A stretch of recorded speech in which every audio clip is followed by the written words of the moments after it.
Seguimos aprendiendo más palabras en guaraní. Koga, koga, huerto, huerta, koga. Kwabe'e, kwabe'e, ofrecer.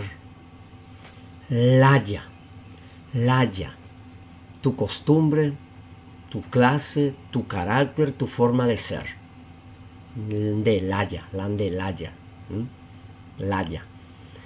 Manterei, manterei, continuamente. Mantereio, continuamente viene. Boyewa, boyewa, adornar. Bojupa, bojupa, huésped, albergar. Boyao, boyao, compartir. Boyao.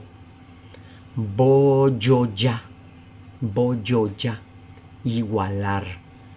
Hay veces que muchos dicen la guitarra no está bien, dicen, entonces dicen amboyoyata.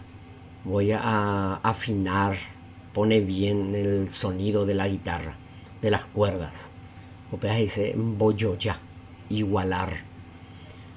Boyere, boyere. También significa traducir, dar la vuelta, trasladar. Boyere. Bojor, bojor, alegrar, encantar.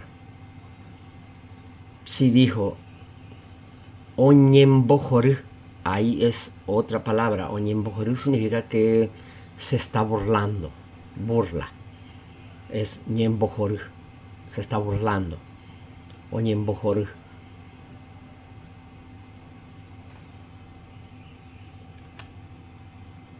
Aboyem, nos vemos en la siguiente clase.